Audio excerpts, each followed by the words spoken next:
Et on va continuer à parler de ce qui provoque le débat avec vous, Pierre. Oui, avec Janine Delbecq, avec Mutterland. Alors, c'est une histoire de famille un petit peu douloureuse. Hein, si je pose, vous êtes auteur du Nord, vous êtes professeur de lettres et d'histoire. Et c'est un peu professionnel. Et c'est l'histoire de votre famille ou l'histoire de votre grand-mère qui a abandonné votre mère et qui était allemande et qui l'a abandonnée en France parce qu'en 1910, c'était possible. Et vous avez récupéré cette correspondance. Pourquoi est-ce que vous en avez fait un livre ? Parce que, tout d'abord, ma mère aimait beaucoup ses deux mères. Et sa mère adoptive et la mère, et sa mère génétique, qu'elle appelle ses deux mères. Et dans les débats que j'ai entendus, on reprochait, enfin on craignait que le fait que les enfants connaissent leur origine, ça nuise à l'amour qu'ils portent aux parents qu'ils ont adoptés. Qu'ils les ont adoptés. Or là, c'est la preuve du contraire.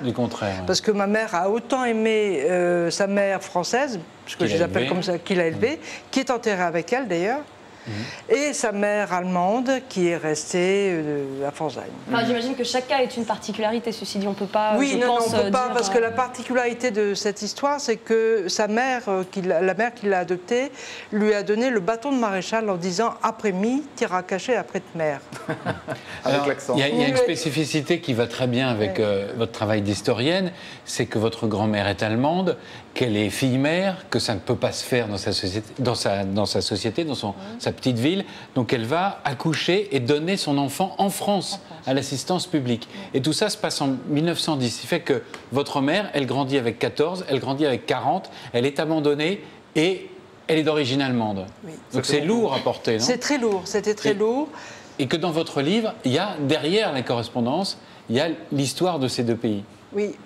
Il y a cette histoire de la France, enfin des petites gens, parce que ce qui m'a intéressé dans cette confection, c'est de donner la parole aux petites gens.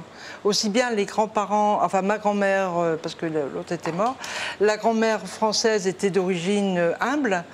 Et donc je trouve ça important que ces gens d'origine humble parlent. Enfin, il n'y a pas que la mère, il y a la sœur, enfin il y a toute la tribu. C'est votre premier livre, hein ? C'est mon premier livre, oui. Ouais, c'est donc important quand on... C'est important, oui. Et c'est une histoire qui vous tenait évidemment à cœur. Ah oui, c'est la plus. Il y a encore un peu de temps ? Oui, je vous en prie, allez-y, encore une question. Vous ne pouviez l'écrire, enfin, cette histoire en filigrane, il y a le nazisme, il y a l'ostracisme des Allemands en France, tout ça qu'on ressent. Vous pouviez l'écrire que quand cette histoire était finie, que quand votre mère était décédée.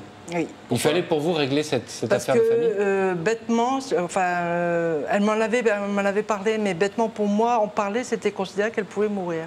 Bon, c'est psychologique, mais bon, c'est comme ça, c'est tout. Bien sûr. Et une fois qu'elle est partie, j'ai classé les courriers. J'ai voulu les laisser d'abord pour les enfants, pour qu'ils comprennent, parce que c'est pas évident. Peu de gens comprennent les liens, tous azimuts. Et j'ai commencé à l'écrire. Après, je me suis dit, c'est un peu idiot, ils ne vont pas comprendre. J'ai commencé à le taper. Et une fois que j'ai tapé la présentation, les lettres, je me suis dit, il faut quand même que je parle de l'assistance publique, qui était une institution absolument faramineuse, surtout en 1914. J'ai découvert le dévouement de ces directeurs, dont le directeur d'Arras, que j'ai découvert, qui sauvent les enfants, ma mère se souvenait d'avoir été dans les Alpes. Donc ils viennent prendre les enfants à l'arrière du front pour les déposer ailleurs. Pour éviter la guerre. Pour leur éviter la guerre. Et ça, je trouvais ça quand même assez énorme, enfin énorme au sens beau. Bien sûr.